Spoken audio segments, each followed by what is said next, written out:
Hey lovelies! So we're into our first session of the 3-session series. Session 1 is healthy relationship with time. So why I decided to focus on this one is that I've been really, oh gosh, I hate to say it, like midlife crisis maybe? And it's really struck me that time goes by faster in some ways and slower in others than I'd like it to. And I'm also really feeling a desire to make the most of my time. And sometimes that means forgetting about time entirely, for me anyway. So I'm excited to dive in. And what I mean by that is that it's easy to get too stressed and put too much emphasis on what's going on. Hi, Freddie. And so what we're going to do is go into the session and see what we can do to help alleviate some of that. Okay, so we were meant to be outside in the park today. You can see the park here, but it is cold. So we're inside the car at the park. So I'm going to invite you, whether you're watching live or whether you're catching up on this later, to focus in on your breathing now.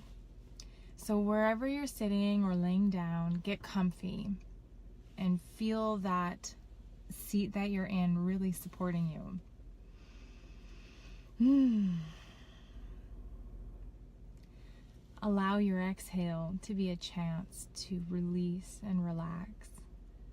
Find all those little muscles that are holding you together and use your exhale as a chance to melt into your seat.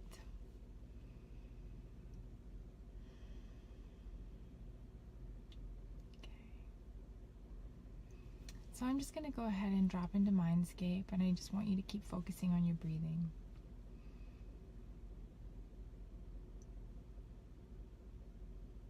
Okay, so I'm into my Mindscape. I'm inviting everybody who's registered. Thank you.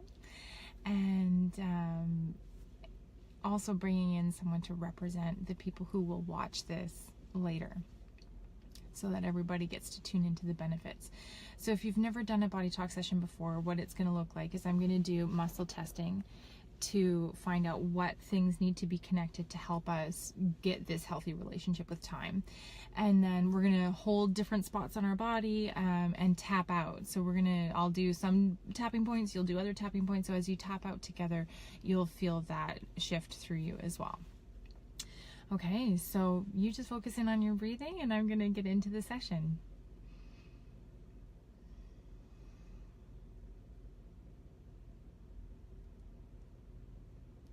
So I'm seeing time coming in personified as Cogsworth from Beauty and the Beast. And Cogsworth is quite grumpy, and so there's this sense of like, what are you blaming me for? So we're going to work on our relationship with that.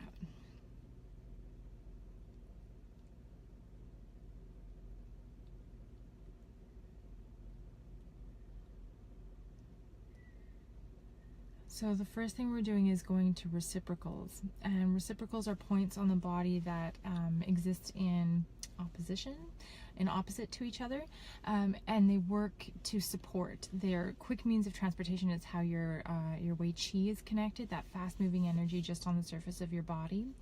And it's that thing that lets you know that you're about to walk into something, or someone's looking at you from across the room.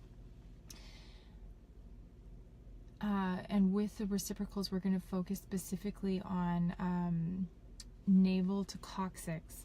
So that really helps to give a sense of stability in the foundation, in the core. And the other thing that is coming in with that is to release emotional holding patterns in the myofascia around the pelvis. And the myofascia is a place that the body loves to store emotions. So we're going to release the emotions in that reconnection. We're going to release those emotions. And this is also being related to somatics, and in that they talk about red light, green light reflex. So the red light reflex being where you aren't engaging enough, and so you kind of slump, whereas the green light is you're engaging too much, and so that lower back is really engaged and always going. The tie-in with those two is to let them relax and come to that nice neutral place, using those reflexes when you need them, but not being stuck in either one. So allowing the emotions that are holding you either in that gotta go all the time, or feeling like you can't go. And go meaning like taking a step forward in your life. And so we're going to release the emotions that are holding in the pelvis and hip area around those concepts. And the fun part is that we don't even need to know what those emotions are. So when we do this for the session, you may just find afterwards that your hips feel a little fresh, like you've worked them out. So you want to just be gentle. It's almost like learning to walk again. We're establishing new habit patterns that way.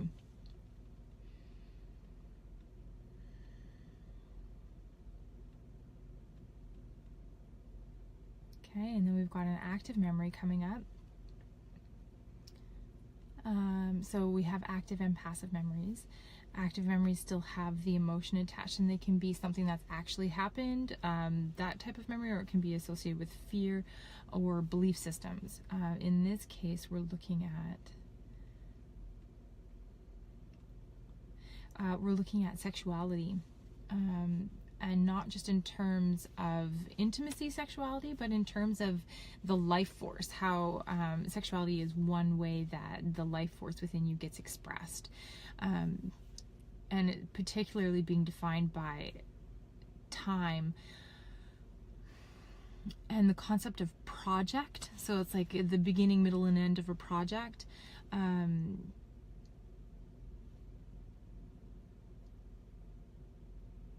So we're going to go with it is safe to be sexual, but that also encompasses, like, if you look at your life as a masterpiece, that means that we have to take in the parts where you don't get it right, but in the end it all comes to be a beautiful piece of art. So that's your life, and your sexuality is your paintbrush. So it's safe to be sexual. It's safe to paint this masterpiece. It's safe to screw up. It's safe to go left and then right. It's safe to change your mind. It's safe to be sexual. Yeah, simple statement, lots of meaning. And then that's linking to diaphragm to intestine. So whenever we do an active memory, what we're doing is disassociating the emotion from the concept or the memory. And then the emotion needs somewhere to go. And the diaphragm is the halfway house for emotions. So we're enticing it to go out with the rest of the waste. We don't need these emotions anymore, so it can go from the diaphragm out. Okay.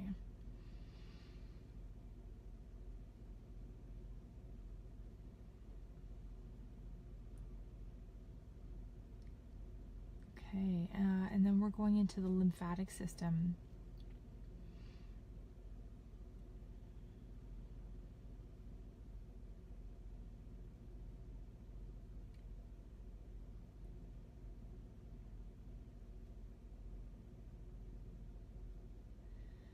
Okay, and then we're stimulating the lymph flow from the head. So getting it to kind of come down, getting the lymph to move. What this means to me is connecting head and heart, getting that circulation moving all the way through. So particularly we're stimulating from the head, so we're wanting to just keep it moving. Get it out of the head, get out of our heads.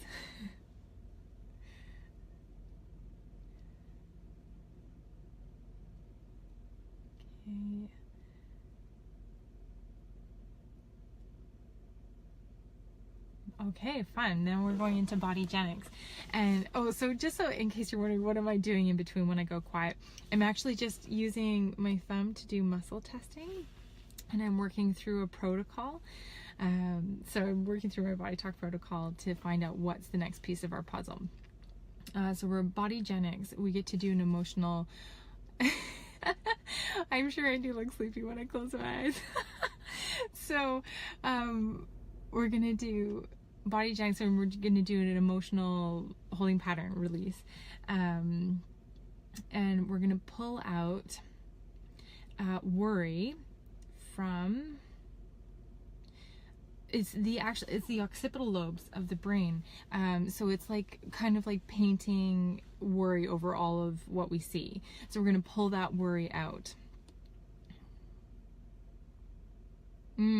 So I'm seeing now in my mindscape, I'm seeing Cogsworth, our symbol for time. See him go, see, I'm not always something to be worried about. So it's giving us a chance to see time clearly.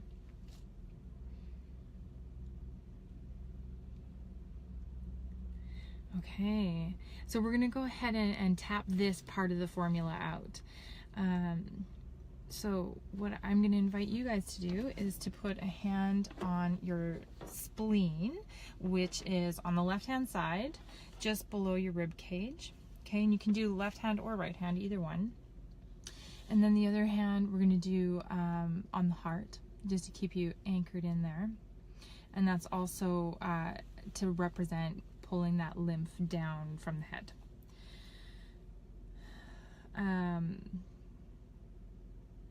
Okay, I just want you to hold that for a minute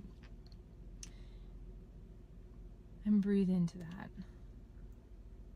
Feel that connection between the spleen, which is a master control for the lymph, and the heart. And then for the tapping,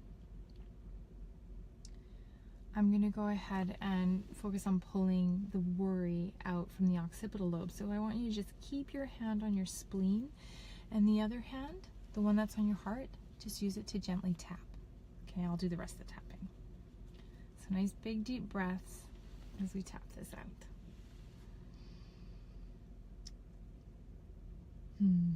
Bodygenics is one of my favorite techniques because when you get to experience it live in person, you get to feel the emotion living in your body, and you're actually the one who pulls it out. So right now I'm picturing this worry, and it looks like kind of like burnt orange, and just feels dirty, kind of like what you get after you sweep the floor. There's just too much of it. So just pulling that out of the occipital lobe. And for you guys, make sure you're just tapping on the heart, feeling the spleen, and breathing.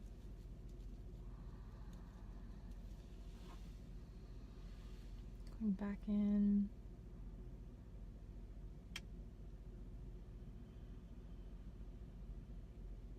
Okay, now I'm seeing the worry kind of, it's shifted a little bit. Now it looks like little speckles. So I'm just going to pull all the speckles. So it's kind of like the first time around I was sweeping, and now I'm using a vacuum to get all the little bits. And we're going to bring in our active memory statement now. We're going to bring that into. It is safe to be sexual.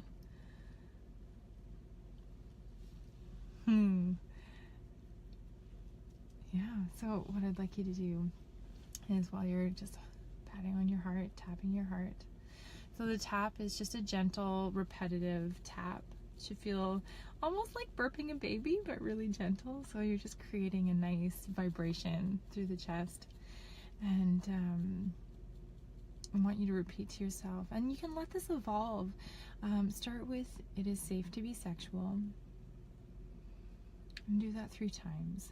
It is safe to be sexual. It is safe to be sexual. And then if that changes into something for you, go ahead and say that one out loud 3 times. For me, it is safe to be messy. It is safe to be messy. It is safe to be messy. Okay. And if you have another one come up, go ahead and repeat that while continuing the tapping on your heart. I'm going to check in on the worry, see if there's anything else left there.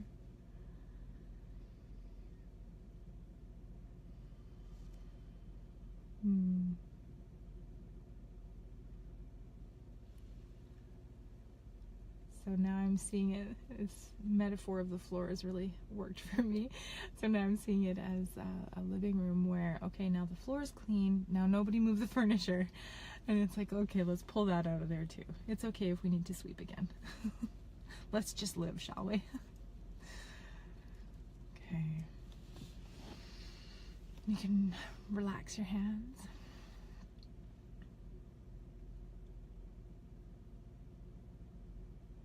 Okay, so that's the first part of our session. That's the first formula. And then we're going to see what else we have.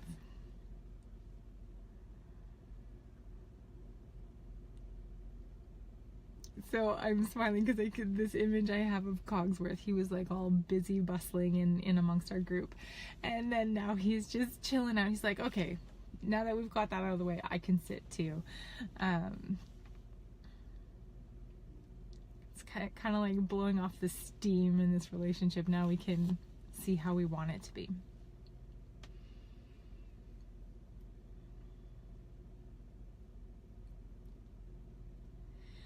So for this part, we've got an agenda. Oh, and it's a performance agenda. So that means that it's gonna happen at a certain time to help us specifically with one aspect, and it's first thing in the morning. And last thing at night. Okay. So that means that what comes up next is going to happen is it going to be, how long is it going to be for? Okay. It's going to be for 3 weeks.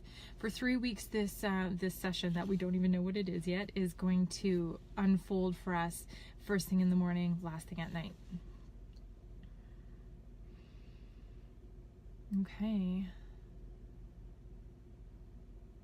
Okay, first thing we're going to is cortices, which is the cornerstone of BodyTalk. And what that is it links the right and left hemispheres of the brain. And so it allows that left brain, right brain balance, but it's like a reboot for the brain.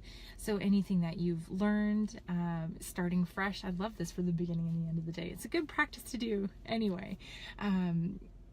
And it also helps us with any disease or imbalance will show up in the brain as a cold spot. So it's a bit of a chicken or the egg. Can we treat it through the body or can we treat it through the brain? So it's a chance to do a little bit of both. So cortices as a nice little reset, and so for the morning it's kind of like a starting fresh, and at night it's kind of like integrating what we've done the day.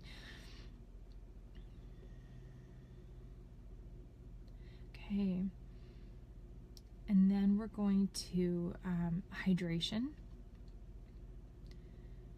So hydration is a really cool technique, because whether you're getting enough water or not, your cells may or may not be using it effectively. So this technique reminds your body how to take it in. And sometimes a reason we might not be using the water effectively in our body is stress. So cortisol levels being too high, the good things don't get into the cells, the bad things don't get out. But also emotionally, sometimes when we're having a hard time with joy, we don't let it in. And actually this is then being defined by time. And just making the most of it. I love Brene Brown, and she talks about how we have this experience of foreboding joy. Like when we're watching a movie and the music's all nice and everyone looks all happy in the car, we all get this sense of impending doom that something bad is going to happen. And it happens for us in our lives as well. When things are going good, we look for, where's the other shoe going to drop? What's the bad thing around the corner? And the medicine that she found in her research for foreboding joy is gratitude. So it's that mix that's coming in to define our hydration, so that we can tune in to gratitude, to let the joy in, because there is going to be crap that happens, and it's not always going to be easy, but that never means that you don't deserve to be hydrated, that you don't deserve to feel the joy in your life as well. Okay.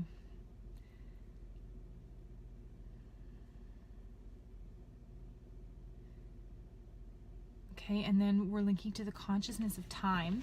So these ones are big when we get into consciousness principles, and we're going to link to the heart, which means that we're just restoring. The brain makes all these rules about how life is supposed to be. Things we're supposed, like, even like things like top 30 under 30, all these pressures of what the timeline of our life is supposed to be like, or first comes love, then comes marriage, then comes baby and the baby carriage. All of those rules and recipes are ways that we try to make things safe and predictable, and inevitably at some point in our lives we realize that none of it actually works, and we have to go back to the drawing board and figure out who we really are, what's really important, what makes our life what we want it to be. And that process is called individuation. And so as it relates to time, what we're doing here is anchoring our sense of time, like this timeline, the rules that we've made up for what we're supposed to do in what time, and linking it to the heart. So we're letting those patterns go. And so that's why when we're doing this for 3 weeks, it could be an interesting 3 weeks of what comes up for you, the challenges that you face, the things you let go of, the things you realize.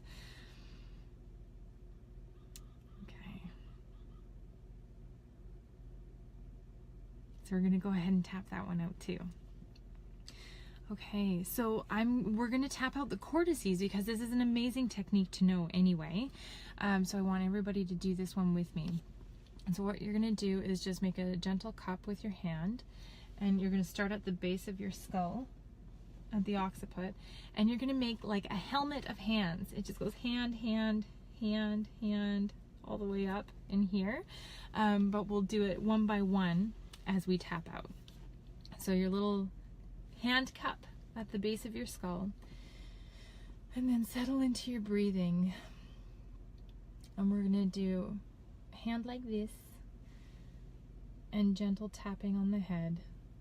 So you're just wanting to create that vibration. What you're doing when you're tapping on your head is you're asking the brain to make these changes. In this scenario, what we're asking for is the session we just did. And when you're or the formula, and when you're tapping out just your cortices, what you're doing is you're asking the brain to connect those two hemispheres. And then you tap on the heart, because your heart stores your energy blueprint. And so you want to store this information. You don't want to just make the change and then forget about it in the hardwiring. So we're pulling it down into that blueprint. And then you're going to tap on the tummy too, just kind of around your belly button. Just a gentle tapping, and that's to get your gut brain involved. It's the guts, how we process everything. And then you're going to move up one hand width. Same thing. Nice big inhale.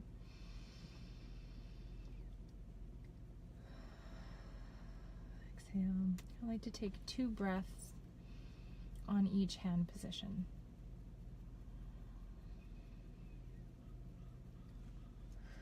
Tapping on the tummy. And then again, up one hand width. So it's going to depend on the size of your hand and the size of your head, how many times you do this.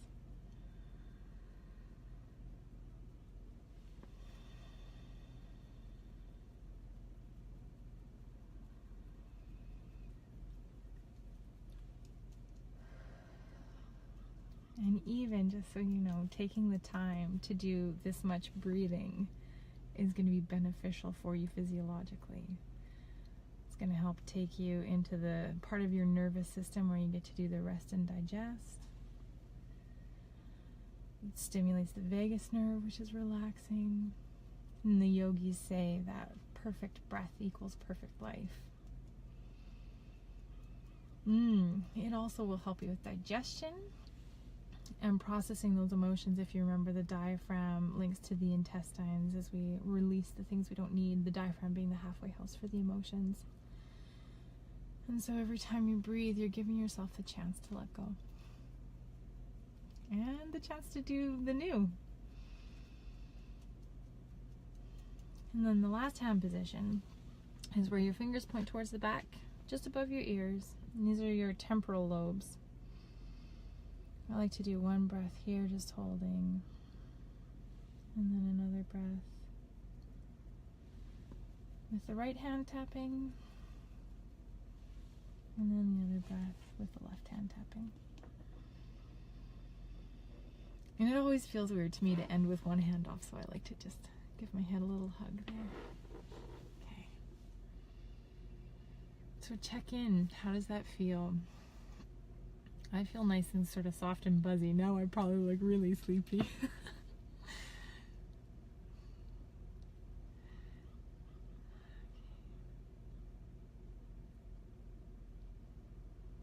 Okay, so we've got 3 weeks where we're kind of integrating this relationship with time.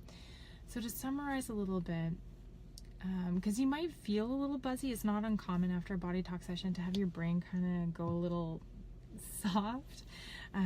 What I like to think of it as is the tracks that I'm used to running on, the things I'm used to chewing on. We've shifted the foundation a little bit, and good, because now we get to create new pathways, new choices. So to summarize how this relates to our healthy relationship with time is we had a neat connection in this last one. Like for 3 weeks, this is kind of what we're going to be processing through, is how the rules we make for ourselves, the recipes of what we think life is going to or should look like, the things that we think are going to make us happy, and how they don't always work out. And we're going to let go of some of those rules, anchor into the heart. And because what happens with the concept of consciousness of time is as we let go of those thanks, Blake. And then as we let go of those rules, we get to become more spontaneous. We get to have a more here and now interaction with time and what's going on in our time zone, in where we're at in our moment, in our lives. That's part of how we get to paint our masterpiece. So I'm actually going to leave it at that. So 3 weeks for processing through this consciousness of time, letting go of the recipe that we thought we needed to tune into what do we want now, right now. Or right now. Okay, lovelies. Thank you for joining me for session 1. I'll see you in sessions 2 and 3. Okay, and I'll put the link in this video too if you didn't get a chance to register for sessions 2 and 3, and you can register there. Okay, bye.